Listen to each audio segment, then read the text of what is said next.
We are not ready to make nice. No, we need a lot of accountability, a lot of justice in this world. So that's what this show is going to be about today. It is all about what you do matters around the issue of justice. We have a great show to get to today, and I'm so glad you're here with us. But first, I'd like to say thank you to the people behind the scenes with my team, my crew, creating the show. We have Robin Zeff Warner, our show wizard. We have my other buddy behind the controls there, the show buzzer, ambassador of buzz, Stair Calhoun. And today I am the show mastermind because we do a lot of work all week to get this ready for you. And I'm so glad you're here. And we're all good troublemakers working for justice together. So today we will do a lot around the legislative session. We know that it's going to be going on for the next 30 days or so. So I'm so happy we have Matt Royer in the room. Matt, how are you? I'm great. Great to see you. Like I said, you're looking good. Love your background from Virginia Justice Democrats among all your resume that sits behind you, as you say. It's super that you're here. And then we'll hear from a new friend that's moved into Virginia, as we say, Taylor Edwards. Hello, Taylor. Welcome. Hi, everybody. From Declaration for American Democracy to talk about HR 1 and her priorities and how we can get into action with them. And then we have the awesome Delegate Shelly Simonds from House District 94. Shelly, you got still that fire in your belly? She doesn't know. She's thinking about it, but I know she's. No, I do.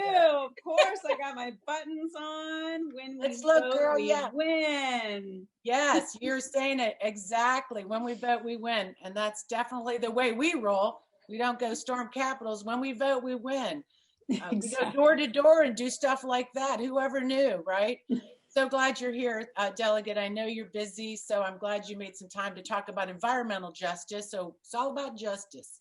And then we have the awesome, spirited, passionate, dedicated, wonderful president of the NAACP here, Pastor Michelle Thomas with us. Pastor, how are you? Are you going to bring? I'm fantastic. Thank you so much. I'm so happy to be here today. Yeah, so I'm so glad you made time also. I know you're also a business owner, a pastor, a head of the elected to office, and so I'm so grateful for all you do and all your work, so thank you. And then we have the superpower woman in the room, Jen Runkle. Jen from Postcards, yay, for Alexandria. Thank you for being here too. So this is part of our show today, because you know we always have surprises and delights, and so Jen is going to be leading a superpower activity that will be awesome. We're going to need to figure out how to take care of ourselves when we're also advocating for justice and getting into action. So we will have some special announcements at the end, so stay tuned all the way to the last minute. We have after chatter after the show closes out, so you're welcome to stay with us. So let's just get this party started, as we say. I'm going to toss it over Matt to give us that activist update, legislative update. So go right ahead, my friend. Yeah, thank you so much. Obviously, you know, we are getting right into the thick of it here. I'm actually, right after I get off with you all, I have to get on a call with one of the delegates to talk about some legislation that's coming up. So wanted to give a few updates first on some things that are actively happening. So yesterday, Josh Cole's HB 19, which would create regional transportation authorities, made it out of subcommittee. Sam Rasool's HB 1940, which would have excused absences for students, K through 12, to engage in political and civic activity, made it out of subcommittee. That was something that the Virginia Young Democrats Teen Caucus has put together. So that was a great bill that they are championing. Sally Hudson's HB 1900, which was to increase penalties for unlawful evictions, made it out of subcommittee as well. And then, unfortunately, I just found out right before getting on this call that Senator Evans' SB 1179 to outlaw private prisons in Virginia died in subcommittee pretty substantially. So those are some of the things that have happened over the past 2 days. But really, I want to kind of focus on 6 pieces of legislation that are really key. Obviously, with the Virginia Justice Dems, we are focused on the elections and electing people to office, but we will also be taking kind of a role in advocating for things as well. So in no particular order, these are some of the top pieces of legislation that we're focusing on as well, which would be HB 1755 by Delegate Lee Carter, which would repeal the so-called right-to-work laws here in Virginia. We have been just hamstrung and undercut as union organizers over the past decades because of this law. It has just severely made it so hard for workers to not have any sort of representation when it comes to collective bargaining. So we are encouraging everyone to contact both their state senators and their delegates to co-sponsor this bill. We actually just got our first state senator to sponsor this, Mamie Locke from Senate District 2, co-sponsored it this morning. So that's going to be awesome. Then, of course, there is Delegate Sam Russell's HB 1973, which is a Green New Deal for Virginia, as well as Joshua Cole's bill for a fossil fuel moratorium. That unfortunately does not have a number yet, but we'll be sending that out as soon as possible. We're getting a lot of people who are co-sponsoring that as well. This year, we have really integrated more workers' protections when it comes to the fossil fuel moratorium.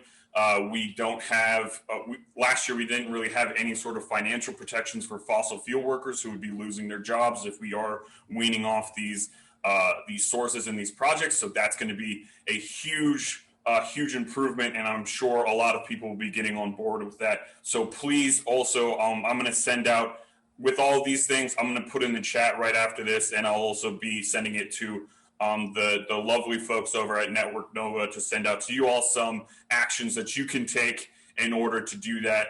And then there's also just a couple more. There's HB 1815 to legalize cannabis. Their delegates, Mike Mullen and Lee Carter, have put in bills to abolish the death penalty, making Virginia the first Southern state to ever abolish the death penalty. And of course, there is Mark Levine's and Senator Evans' bill to join the National Popular Voter Impact Interstate Compact, and Delegate Ibrahim Samira's HB 1756 to ban contributions from Dominion and other public service corporations. So I will make sure to drop all of that information for everybody so that they get it. If anybody has any questions, please let me know, and I'll be happy to help you all out. No, I love it. I think that this year, I mean, we only have 30 days. I'm worried about that short window, so much to get to. And I hate to hear already that private prisons are not outlawed. I mean, so our work in justice continues and the pressure has to continue. So thank you, Matt, for being here. So let's just get it moving because we have a lot to get to. I'd love to pitch it over to Taylor Edwards from Declaration for American Democracy. Hello, Taylor, and welcome to Virginia. Make sure you just give everybody a quick introduction. We're so thrilled to have you here, and then get right into action, friend.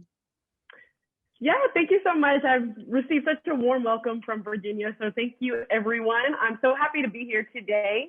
Like Catherine mentioned, I am from the Declaration for American Democracy coalition. That's a coalition of 170 plus members nationwide, but I am here solely to focus on Virginia. Those organizations come from a diverse group, diverse background. So you have labor, you have racial justice, you have faith organizations, women's rights organizations, environmental organizations. So HR 1 is such a big bill, and it definitely encompasses all these issues. The coalition is mainly here to focus on, restoring the power to the people and build our democracy where everyone can have a voice in our democracy. So I'm so excited to be here. And our main focus right now is going to be HR 1, and that's this monumental democracy reform, also known as the For the People Act. And so the For the People Act, it was reintroduced in the House last week. So we're super excited. And it has basically 3 main components. So one component is definitely going to be about voting rights and, expanding the vote for everyone. And so main key legislations they have in there is definitely going to be ending partisan gerrymandering, which I know is a huge problem. And then there's also, some key points as automatic voter registration and eliminating some of the erroneous voter purging that goes on nationwide, but in Virginia specifically. Another big part of it is getting big money out of politics.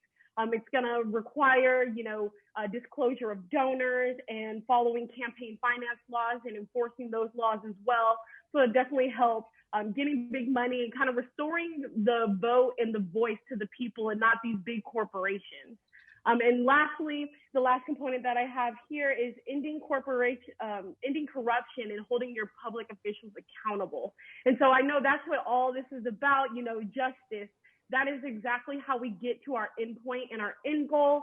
And some of those key parts in the bill around holding your members accountable is definitely ending that revolving door between lobbying and Congress members, and then definitely banning members of Congress from being on corporate boards. And so that gets that special interest out, that restores the interest back to the people. And that is what we're all about here, is getting the voices back to the people. And so I'm here to just engage everybody, give you some actions that you can take. Last session, we definitely had all the House Democrats as well as all the Senate Democrats, sign on to this bill. And so we're just here to thank them and let them know from Virginia, hey, we are wanting to support this again. We thank you for supporting it. And so I have some actions you guys can take. And I'll also be sending these over to Catherine and our lovely team here to get those resources and information out to you guys. So one of the big things that we're hosting statewide, we're trying to get a Virginia rally going, a virtual rally. So we're definitely looking at something Zoom-based, but we definitely want it to be like in an atmosphere just like this, supporting HR1, letting our Congress members know that, hey, we love HR1. We thank you guys for supporting HR1. If you didn't last time, you need to hop on board because this is what the people in Virginia are all about. So that's one action you can take. And the Declaration for American Democracy Coalition will definitely have the resources. We'll walk you through step by step and try to get it as perfect and as organized as this event because it is amazing. So definitely we'll have resources for you then. We have weekly phone banks that we're partnered with Common Cause. I'll have the links for that. It's every Monday at 6 p.m., every Wednesday at 12 p.m., and every Thursday at 6 p.m. And we can definitely get you engaged in that. We would love to have you guys on. One of the other, asks that we have are hosting LTE parties. There's no better way than to sit down together, if it's via Zoom or it's your family in your house in a safe environment, and just write out letters and send them to your local media, letting them know and letting your Congress members know that you definitely support HR1 and that this is something that they need to support. And so you can also, call your members of Congress. That's very quick, very simple, but it's very effective. We found that it's very effective to, even if it's leaving a voicemail, if it's talking to a staff member, it doesn't have to be the Congress member, but letting them know, letting their office know that, hey, this is the legislation you need to focus on, and this is the legislation that Virginia is focusing on. So awesome. I will definitely send that over to Catherine, but thank you guys, and I'm so glad to be in Virginia. Yes, Taylor, go ahead and just put all that in the chat. I know everybody has some spare time on your hands these days, but we do. We really do. Activists love to get into action, and I know I've been sitting in, HRI has had some, they call them jamming sessions. I thought those were fantastic, getting into virtual rooms and just jam on the Twitter, jam in action and just work together. So I love that. Thank you so much for being here. And I'm just going to go straight to Shelly Simonds, delegate, to talk about justice that was served for you when you won your darn seat, friend, also. So welcome. And let's get to it. And that you still give me that fire in my belly every time I look at you because you respect our work, Thank you. Thank you. Can everybody hear me all right? Good. Oh my gosh. Yeah. I look at what's happening now with President Trump and I'm like, I had to, concede when I hadn't even really lost. I had just not had my name drawn out of a bowl. And here he's behaving like such a baby when he's lost by, thousands and thousands of votes. So anyway, that's a whole nother story. I'm here to talk today about environmental justice. So thank you all for having me and for, keeping the fire going. I love these lunches. I think they're so much fun, and I really appreciate being invited. So last year, we had a wonderful win when we passed the Virginia Environmental Justice Act. And it was a wonderful bill, a great step forward for the community, for everybody. This year, we're trying to expand it and do some tweaks to it. One thing that the Act created was a task force, an interagency task force, to make sure that all the different government departments are talking to each other.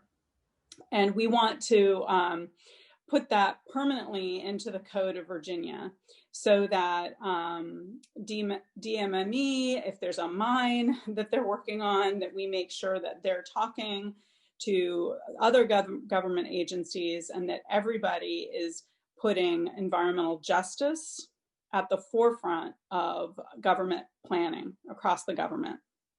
And the bill also does something really neat. We have a mandate in this bill to require that this task force look at air quality monitoring in Virginia.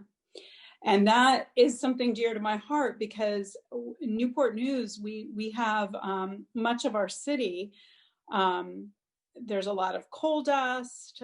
We have issues with large industries that have developed right next door to neighborhoods where our children have terrible asthma.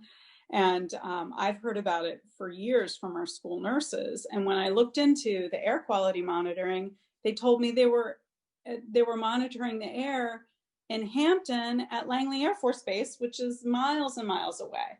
So we just need to review what we're doing in terms of air quality monitoring through the lens of environmental justice, to make sure that fence line communities are not being burdened by pollution from large industries. So I'm excited about that part of the bill. We are calling this the Omnibus Environmental Justice Bill because it has a number of parts. And if you'd like the bill number, it's House Bill 2074. And I am the patron, and Delegate Mark Keem is the chief co-patron. And he actually has been working with a group of stakeholders around these issues for a number of years. And I'm really proud to say that we've had wonderful partners in developing this environmental justice bill, with Appalachian Voices and the Sierra Club. And we've also had the Virginia Poverty Law Center has been working on it. And we've all come together, Virginia New Majority, to make sure this is a great bill. And one part I really want to emphasize is the community engagement piece. That is one of the four main pillars of this bill, because for a long time, communities have been surprised by large industrial projects going in and haven't been consulted. So this bill is going to codify the requirements for community consultation on large projects. And lastly, this bill also, just in the theme of no surprises, long-term community engagement, will also require that localities have to include community input and environmental justice into their comprehensive plans. So if you can help me by talking to your communities about the importance of this bill, also possibly reaching out to city council members, or if you know people on planning commissions, to let them know that you support this bill. It's really going to make the process much smoother if we have consulted with communities early on in the process. So no surprises. making sure that everybody has a say in planning early on. Yeah. So those are kind of the four main pillars of the bill, Right. and anything you all can do to help. I think we've got a one-pager that we're going to put in the chat. I have a quick question for you. We're because of time, we're going to go at it fast. Deborah asked, will this bill address the pipeline going into Manassas near elementary schools and sources of drinking water or streams? Yes or no? Yes, in terms of community consultations. Nice. So I don't know how far along they are in that particular process, but if this had gone into effect 2 years ago, they would have been required to have public meetings, to take written comments, to give certain amount of days notice. So I'm not sure how far along that process is, but that's exactly what this bill is meant to allow for. We need that comprehensive look. We have Alice Roby asked, well, how do you prevent this bill from preventing large solar and wind farms? I know a lot of our people out, rural friends, do not appreciate their land being destroyed. So we have this balance. So that's a long discussion, but I think what's just a quick answer for that? I think this bill does allow localities to have leverage when it comes to what is in the public interest in the locality. So, maybe it allows a locality to negotiate a little more about what are the amenities. Maybe it's a bike path. How are you going to compensate a local community for certain land uses? Yeah, I think people are looking for that, local control with some of this stuff, obviously, especially when it affects them, especially what we saw the pipeline did. So I appreciate you being here, my friend. It's always great to see you. And, here we are running into 2021 with the election and legislative. It never stops. It's like a water freaking cannon, right? It's like, But thank you so much. And let us know always how we can help you. This is just put your information in the chat. And, go get back to work, right? Okay, a lot of work to do, a lot of great bills. I'm really proud of my colleagues. I'm so proud Wonderful bills. You know what? We couldn't be prouder. That's why we do elections, because, we care about these issues and we elect people who care about them. And you're a champion for that, Shelly. So thank you. And we'll get Mark Keene back in the room. I know he couldn't come with you today. So thank you for your work. Sure thing. Thank you. And so next up, I did have to say thank you. We have the president here, NAACP of Loudoun Branch, Pastor Michelle. So happy that you're here to set us straight about justice. And I saw what you put in the chat, so I'm just gonna ease out of the rim, friend, and let you take it from here. Thank you so much for being here. Thank you so much, Catherine. Thank you for this platform to all the folks gathered. I want to just take a moment to pause in my short 3 minutes and celebrate Dr. King's birthday. So I will start with a quote by Dr. King, and it simply explains why justice matters. If you can't get it after this quote, you just won't get it. So listen to this quote. This is what Dr. King wrote from the letter of the Birmingham jail. He said, injustice anywhere is a threat to justice everywhere. We're caught in an inescapable network of mutuality, tied in a single garment of destiny. Whatever affects one directly affects us all indirectly. This is Dr. Martin Luther King. Dr. Martin Luther King obviously is a drum major for justice, one of the chief champions of civil rights, and he's left to us a great legacy to try to follow. The problem is we're not following his legacy too well. Justice does not matter for everybody. In other words, I want you to leave with this. It is not justice for y'all, it's justice for all. And there's not two different types of justices. The same passion and emboldenedness that we feel about justice for women pay, right? The same passion and emboldenedness that we feel about justice for individual bodies and reproductive justice, the same justice that we feel for almost anything should be the same justice you feel for Black men that's being shot dead by the police. That is the same justice. And so we need to make sure that we're not subscribing to a justice for all type of mindset when we're supposed to be on the front lines fighting for justice for everybody, not for y'all, right?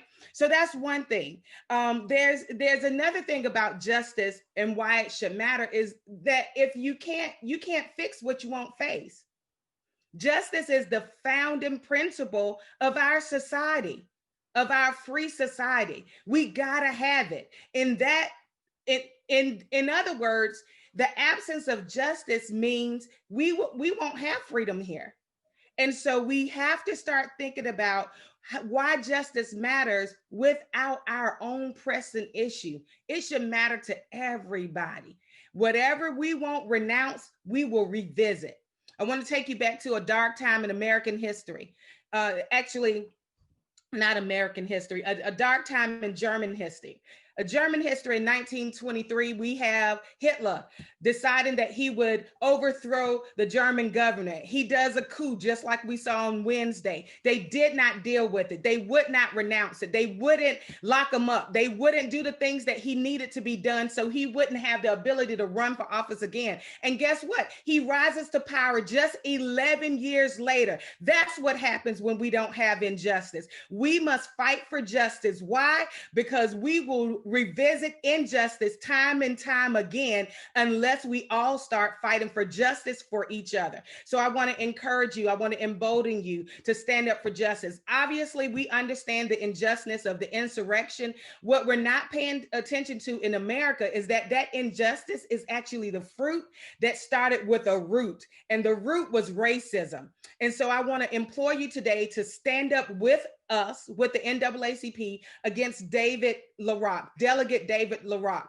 who referred to our community just this week, not in the 50s, just this week as the colored community. Once we called for his resignation, Delegate LaRock responded to myself, Chair Randall, who is also African-American, and our sister, Julie Brisbane, responded in kind and said, ladies, it's just not gonna happen. We can call for your resignation, but you're wasting your time. In other words, you need to focus on Loudoun government and you need to focus on the colored community. What are you saying? The colored community, as if people of color are not a part of his constituency group. We must see why justice matters. We must go after Delegate LaRock, make sure that he is unseated, make sure that he is expelled. I want you guys to write. You ladies take actions, and I'm telling you, things happen. Listen, this is your marching orders.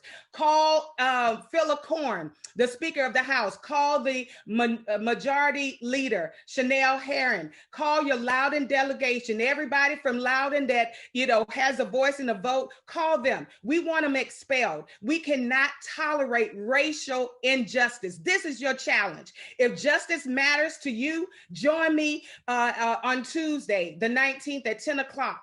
While I call for the resignation with all voices, not just the voices that could cry the loudest, not just the voices that look like me. I'm talking about every person that believes that justice is for all and not just for y'all. All right. So okay. The press conference will be at the Loudoun Government Center, 10 o'clock on Tuesday, the day after we celebrate Martin Luther King's. What a good present. Yes. Thank you. And I love marching orders, so I'm ready, and we will make sure that we're there. If we can't, I think that we got to do it. And the list is long of who we need to ask to resign. So yes, it's true. Yes, the list is long. I'll post it in the chat, but get to work, ladies. All we got is time. Tight. You got it. All right. Thank you, Michelle, for being here. And I also say, everybody, please join the NAACP. And let's just pitch it right over, because we're always just moving fast. Jen Runkle, thank you for being here. And of course, I am going to introduce you, but I don't know if it needs an introduction with that black leather coat. You're here for business. That's right. We don't mess around, man. Yeah. Anyways, yes. So go ahead. I'm sorry. I'm looking for, I can't see my whole screen here. So why don't you do me a favor and just take it away from me and introduce yourself, because that would help a lot. I'm Let's Jen. get the party started, as we say. I've got two hats. My day hat is I'm an organizational psychologist working with executives, coaching them in leadership and how to be better leaders, how to be accountable leaders, and how to make a difference in their community, in their organizations. So my second hat is I'm a leader in the Postcards for Virginia Alexandria, which a number of us on the phone. So hi, everybody. We have 500 writers. Last year, we did 300,000 postcards, and we don't mess around. So we are really, really thankful. Shout out to Postcards for Virginia for giving us this platform and, you know, helping us and providing all these great actions, because that's what we want to do. So today, you know, there's this whole theory in psychology of you can either shore up your weaknesses or you can soar with your strengths. I am much more on the let's go with your strengths, let's go with your superpowers point of view. When people get stressed out and they start to, you know, worry about the things they can't control, and there's been a lot of that in the next 5 days, right? There's going to be a little bit more of that, but we have to keep focusing on the big picture. So we want to set up a breakout, and Robin, if you can throw up the slide, we're going to ask folks to think through 3 things, and you'll have about 2 minutes each, you know, to talk in your breakout rooms. And the 3 questions are these. Number 1, think about what is your superpower? So what would your best friend tell you are your strengths? When you feel really good and you know you're making a difference, is it because you're using your creativity or your analytical skills or your empathy, or just maybe making a mean apple pie? Because what we all need right now is a little bit of comfort, right? So just one superpower. Number 2 is one action. So acknowledging that we have a big weekend, especially in DC, but everywhere in our nation. And we have to Martin Luther King to pause to celebrate on Monday and give that the due respect, and for our inauguration on Wednesday. So what's one action that you can take in the next 5 days? It could be one of the great actions already mentioned on this call. And then number 3 is thinking a little bit beyond kind of our current state and where we are. And this is tough for some of us. Maybe you can only do 1 and 2, but pushing us a little bit for number 3. What is one big audacious goal for yourself in 2021? What kind of difference do you want to make in your community? We're all leaders in our communities. And what do you want to do? Is it write more postcards? Is it participate more in the legislature session? Whatever it is. Questions or comments before we break out into these breakout rooms? You'll have about 4 or 5 people in there. Again, 2 minutes per person. Make sure everybody, you know, has a chance. Vegas rules, safe space. We want to make sure that you guys have a chance to really talk. Howdy, howdy, howdy. Howdy, howdy, howdy. How was that? Howdy, shouty. Good. I'll let you talk about it. I'm still like, I met a new friend, Sally, so I'm so happy. Oh, is it the Sally? I know Sally. Raise your hand, Sally. Yes, it is. Oh, good. I met a new friend, Sally. I was laughing at the people jumping ship when they thought they're going in a breakout. So we know that we have our concentrated action people that stuck around. So. Well, some people, the people who didn't come, most of them, their video was turned off, so they might have stepped away. Then we had some people that this wasn't a good talk day for them, too. That's okay. It's all good, right? We all, you know, we get what we came for. It's all good. Yeah.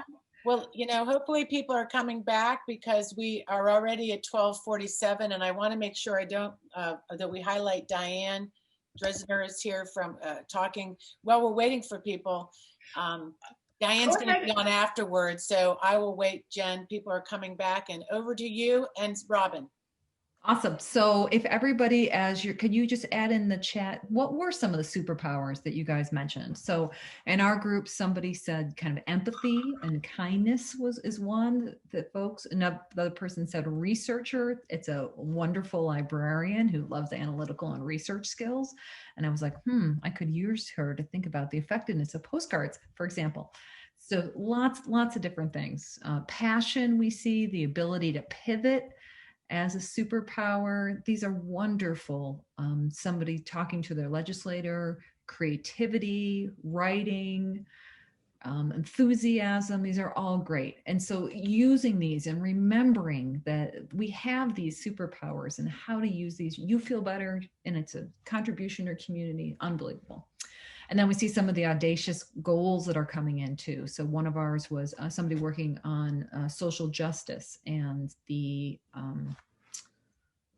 help me, the Lisa Montgomery, the executions that have happened, and making people more aware of that, making sure that we are nourishing ourselves and making sure that we're taking care of ourselves first might just be your audacious goal for 2021, whatever it is. So we have great things in the chat. We're going to capture all those and make sure that we're reminding ourselves as leaders in our communities that these are our superpowers. And we want to support each other in our big audacious goals for 2021. So Catherine, let me turn it back over to you. Want to make sure we have time. Thank you. And I loved it. I really enjoyed kind of settling down and actually thinking. So Jen, I'm glad we got to do this today. And our superpower is, mine is getting shit done, man. I love it. And I'm going to keep getting that done for 2021. So I hope everybody enjoyed that activity. Once in a while, we'll add them in. But without, as we say, much further ado, we want to make sure that we do not forget about, if Diane is in the room, who's done amazing work. Diane Dresner has been, I want to spotlight her because last week we weren't able to spotlight Diana. Unfortunately, Diane is having technical problems. Diane, if you came back in under another name, let us know. Diane, if you're there, speak up. Anyways. I just saw her come in. Okay, great. So she came in and unfortunately. Okay, let's wait for a second. Kristina from Family Friendly Economy, you got a minute, girl, to just fire off what we need to do. Spotlight her. Where you at? About a minute. I'm here. Thank you. Hi, girl. Hi, thank you for being here. Yeah, of course. Thank you. So I'll try and make this as quick as I can. I'm gonna give the legislative update today in Louisa's absence. So it's been a busy week off to the races here in Richmond. Session kicked off on Wednesday. We're keeping close tabs on all the coalition bills. We have a handy tracker that Louisa will be sending out just with all of the bills that we rolled out in our press conference on Monday. It was on Tuesday. I'm sorry. Thank you all so much to everybody who participated in that. I've also been noting all the bills that have come through in the chat as additional ones to keep tabs on and flag. So as items come up, I can be sure to share key updates. No major coalition bills have been heard just yet, but some interesting ones that I wanted to flag for the group here. Delegate Betsy Carr's HB 1902 banning single-use polystyrene food containers reported out of committee. A couple of really great voting bills from Skylar Van Valkenburg of Henrico dealing with voter registration deadline extensions when online systems go down, as well as accessibility and availability of absentee voting. That was HB 1810 and HB 1888. Mark Levine's duty to intervene for law enforcement officers, HB 1948, reported out of public safety. This week in the Senate, a really great bill from Senate Democratic Caucus Chair Mamie Locke of Hampton, setting up cultural competency for our public school teachers, specifically with regard to African American history, reported out of Senate Ed and Health. That was SB 1196. Some key flags of things coming up on Monday morning in Senate Judiciary. This also wasn't on the coalition priorities, but I have seen it referenced in the chat. We have Senator Scott Suravel's bill to abolish the death penalty is being heard in Senate Judiciary. That's Monday morning, SB 1165. Tuesday afternoon in Senate Ag, we have some key coalition partner bills, Senator McClellan's 1311, which has to do with water quality standards, and Senator Creed Deeds, SB 1265, stop work orders for natural gas pipelines. Both of those were coalition priorities. Those are both being heard in Senate Ag on Tuesday afternoon. I'll flag more as they come through. That's your quick legislative update. I love it. You did good. And next time I want it outside with an umbrella and a mic and the wind blowing your hair a little bit. I think, yeah, there you go. I appreciate that. And I know that you had to pop in a little late, so you did a really good job. And I would love to pull Diane up on the screen, because last week we didn't get to her. And I think it's always good to look at that hat. Hello, Diane. Yep. Welcome. Hello there. I wanted just, we want to bring always this positivity into the show. And you've been helping protect frontline workers one stitch at a time.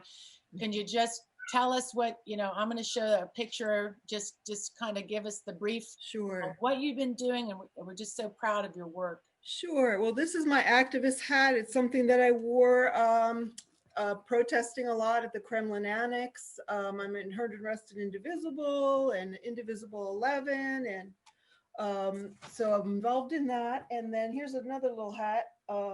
This is a cap that Sewing Friend, Quilters Unlimited friend made for nurses. And if you can look at it, it has little hearts and nice EEG or EKG. Okay. So anyway, she did a lot of wonderful nurses things. But I started back in March, making masks, trying to make masks for my family, and I was really worried about the people in my local grocery store and post office. I was going to the post office. And once I started making them and passed that little learning curve, I just started donating them. And then eventually found out about Million Masks and donating with them. And in Heard and Rested Indivisible, we started a mask making group. And these are some of the places that we donated to. The first picture is donating to the county. We donated time and again to various programs in the county. Those are some masks being sorted on my cutting table because I'm a quilter. Wow, that is a lot there, Diane.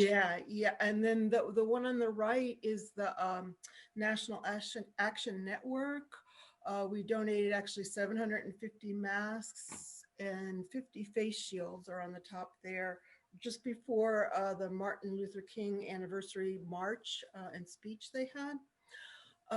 And so we just keep going. Right now, the focus is on getting masks into the hands of any families that can't afford to maybe buy them. Like maybe they keep using the same paper mask or whatever.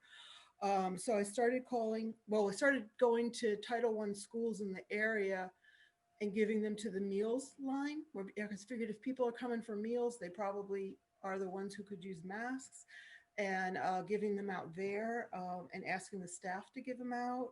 And then I posted about it on Million Masks, Virginia, DC, Maryland, and they said they would like to join in on that. So we've kind of been partnering to get out to Fairfax County Title I schools and also the city of Alexandria.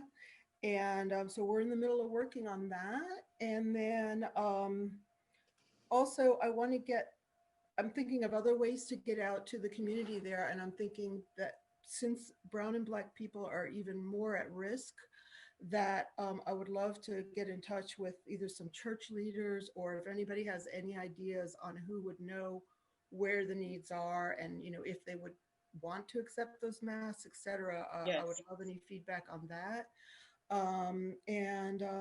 So that's what I'm trying to do, just trying to keep people as safe as possible. And quilters are just wonderful. They've donated tons of fabric. So I just pass it out. I've passed it out to individuals and groups making masks. And it's just been like a wonderful collection center.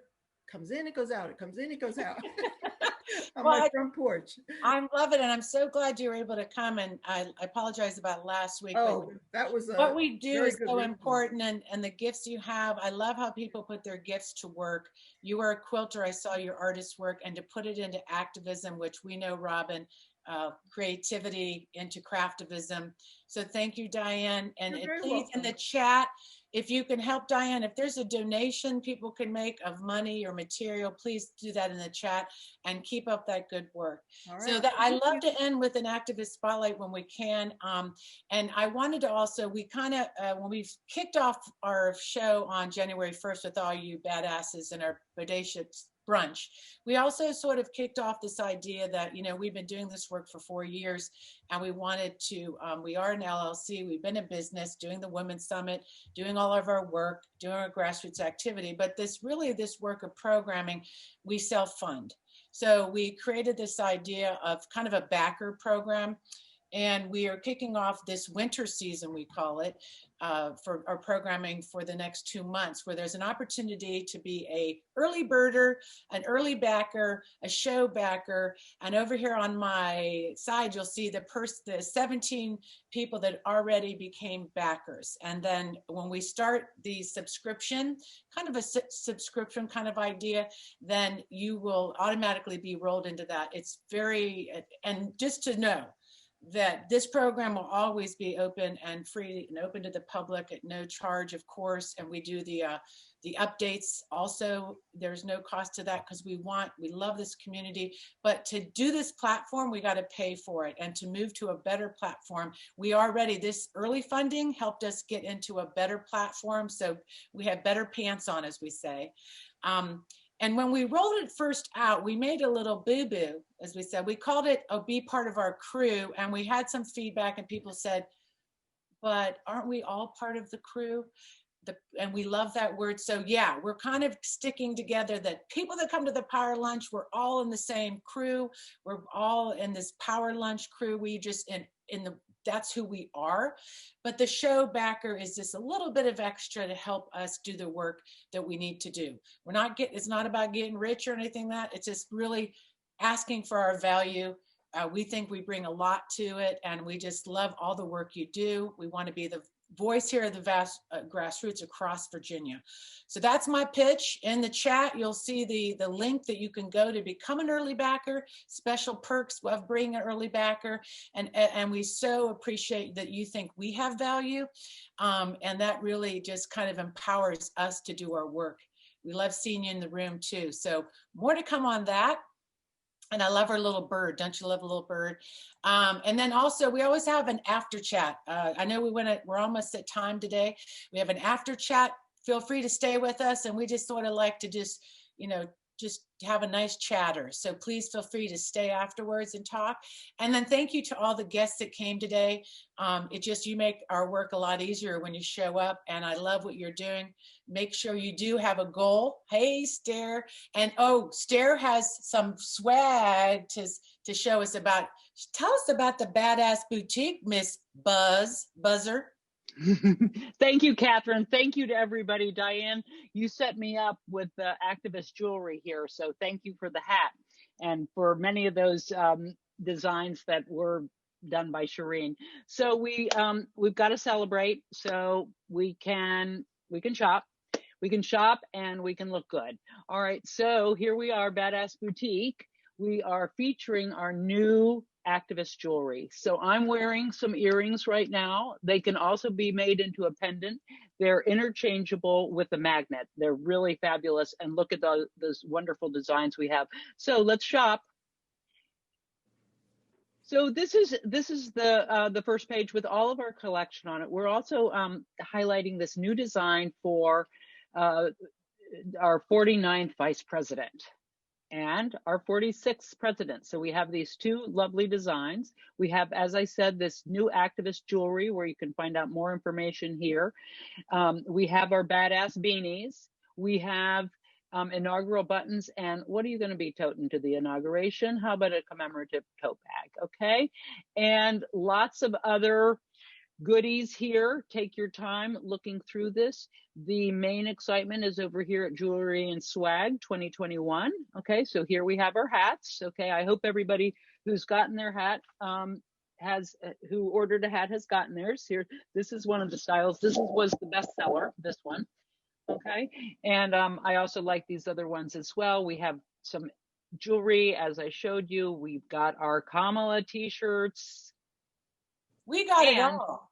And I just want to say that, you know, we're famous for our panties. So go over here. If you want a pair of free panties, you go over to Pins, Panties, and Postcards, and you've got to look down through these postcards, these pins a little bit. So we've got some new designs, which are sort of fun. Aha, there are the panties, and they are free. Okay, and there's our postcards. Thank you, everyone. I'm going to put the link for the Badass Boutique in the That was the most awesome fun I've had all day, and I didn't know. And now that we're famous for our panties, that's kind of exciting news. And I'm gonna have to put those panties on my head next time. So look, good for us. I got my hat on, and I gave them to my boys, and actually, they love it. So why don't we, as we say, I think we're gonna say, put some music on. We're gonna dance out. We're going to have after chat and run our credits. Thank you, everybody.